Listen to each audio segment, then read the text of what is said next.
shows like Arcane are rarities. That much we know, because for now, there isn't anything quite like it. I think it's fair to say that we've all said our plenty on how impressive the animation quality is, the attention to detail, how masterfully written the story itself is, and just how incredibly well everything ties together. And I still think it's fair we've emphasized all that for so long, because the show is indeed a masterpiece, a work of art that will continue to hold dear to most of us, for a very long time, if not forever. Begs the question then, how does one introduce a masterpiece so convincingly? And more importantly, how does one do it again and end it in such a way that is satisfactory enough to its audience, while still keeping true to its purpose, as a coherent story to an already thriving and established media franchise?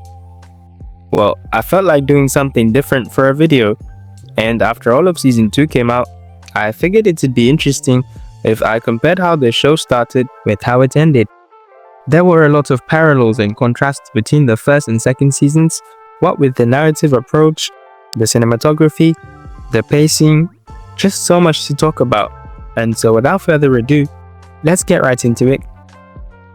Unlike most of you, I'm the type that doesn't like to watch their shows in bits. Call it weird. Yeah, I had to wait for all 9 episodes to drop before I gave it a proper watch, because I can.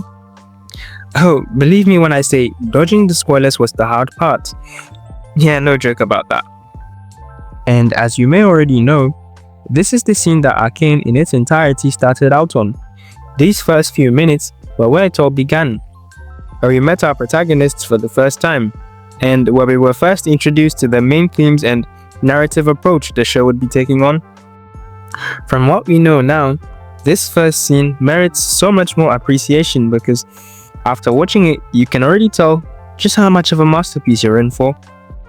It doesn't falsely promise colorful fairy tales or happy endings, and I can appreciate how the show stayed true to its theme from start to finish.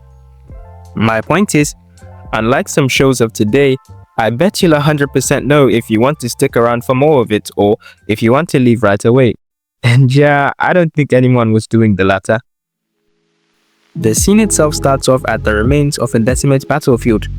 From what we saw, this is the bridge that joins our 2 main settings, and where Zorn stood in uprising against Piltover's oppression. A location that becomes a recurring theme for various important happenings as the story evolves. And from this shot, where an enforcer steps into figure and blasts a falling Zornite point blank, we can tell which side held the authority or dominance in this battle. The color red is everywhere, and it's not just fire, but one of the cleverer ways the show's cinematography utilizes color symbolism to convey the sadness, chaos, and depravity of this particular scene.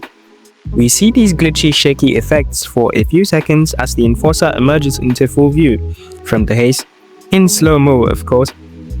And here's where I disagree with most of the community on what these lines actually mean, but more on that in a bit. The next shot is where Vi and Powder are introduced, and they just stand there for a while, taking in the ruin and devastation surrounding them. Buildings destroyed all around, the burning rubble, and dozens of falling Zornites. Now, this is the shot that really pushed the realism of the characters in this scene for me, because the subtle motions, the wry movements, and facial expressions felt like something only mocap or live-action referencing could deliver. And in researching for this video, I did find that no motion capture was used in the making of this show. Shocker, huh? Next, we cut to the shot of Vanda beating the living heck out of an enforcer, and as he turns around, the scene's instrumental melody of Powder's song starts playing. Vanda approaches the children and guides them with his eyes to where their parents lay, fallen from battle.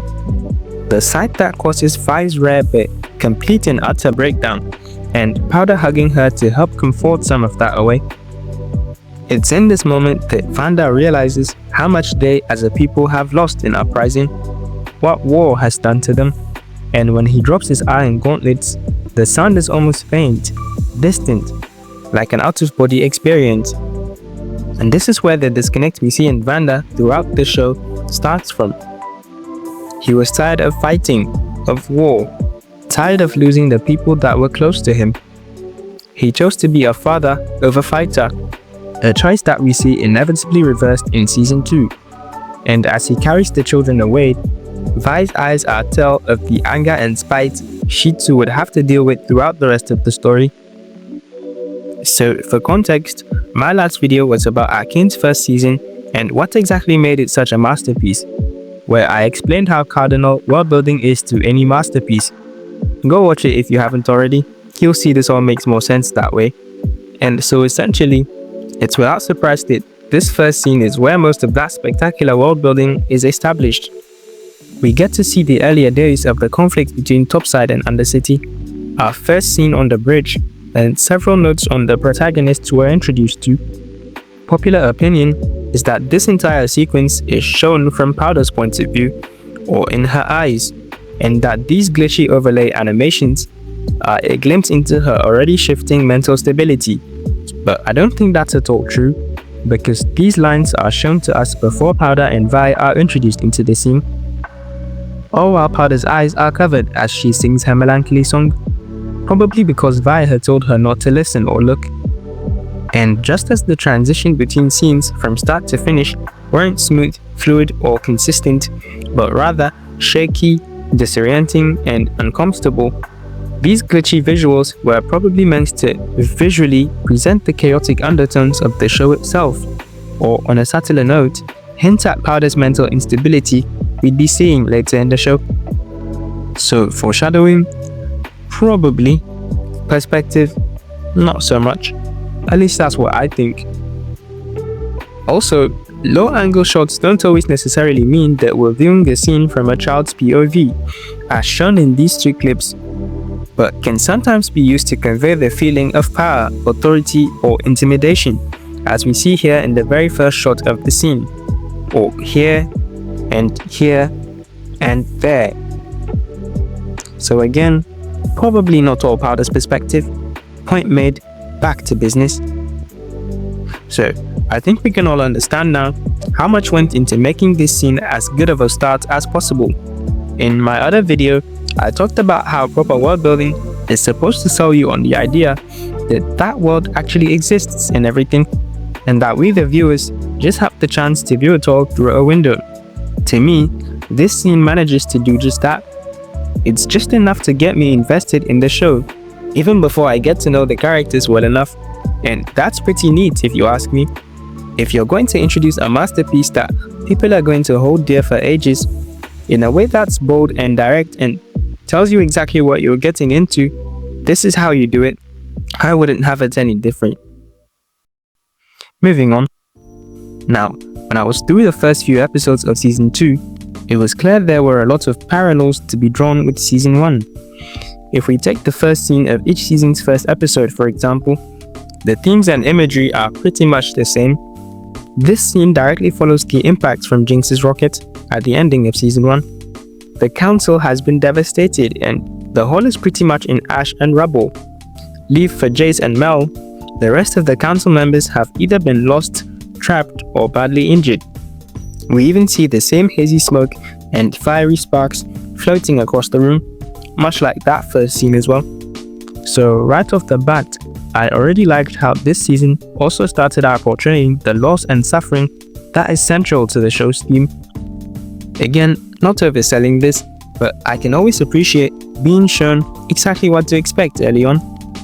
I also liked how a couple of scenes in the first few episodes were direct callbacks to Season 1, like in this close-up scene of Kate looking down the barrel of her rifle, or here in this wide shot at the start of the second episode, where Jinx is floating down in open water, just like Soko at the start of Season 1 Episode 2, or even in this scene of Victor walking through the streets of Undercity for the first time in a long while, just like Heimerdinger did in Season 1 as well. All just plain direct callbacks, 100% intentional, loved to see it.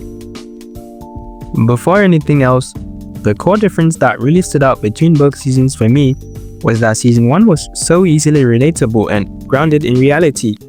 Unlike Season 2, Season 1 wasn't all out on exploring these big, bold themes like time travel, multiple universes, and an all-out war.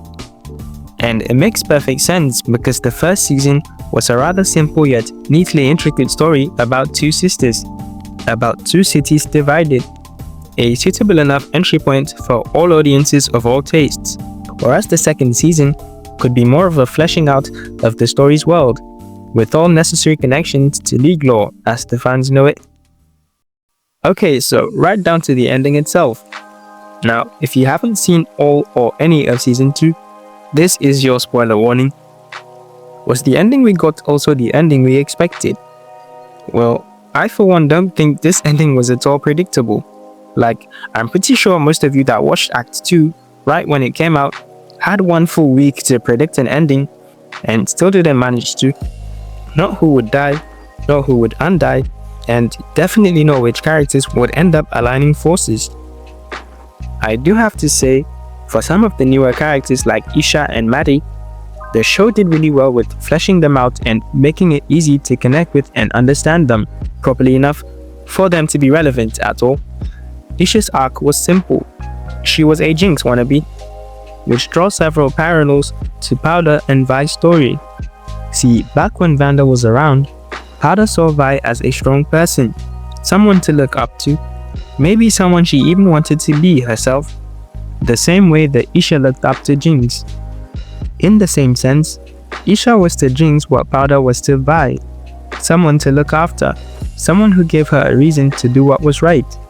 And you could say, Isha was a big part of why Jinx's redemption arc was so heartfelt and reassuring. And wasn't Maddie a baddie, going around and turning on Caitlyn like that? I honestly never expected that twist. I mean, Ambessa is cunning and all, but still. And for some characters like LeBlanc, you'd still have to be at least somewhat versed in the League of Legends lore to even know who they are.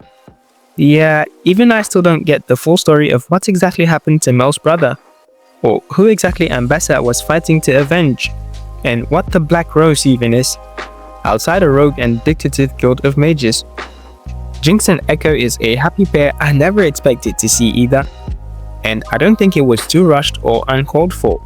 Their bid, along with Vanda and Silco and Heimerdinger, that was one of the few genuinely happy and light-hearted moments the show gave us, however short-lived it was. And it's kind of funny to think that among all the countless universes of Arcane, with endless possibilities and outcomes, this is the one we got to see. The one with the anomalies and all the suffering, the wars and the deaths.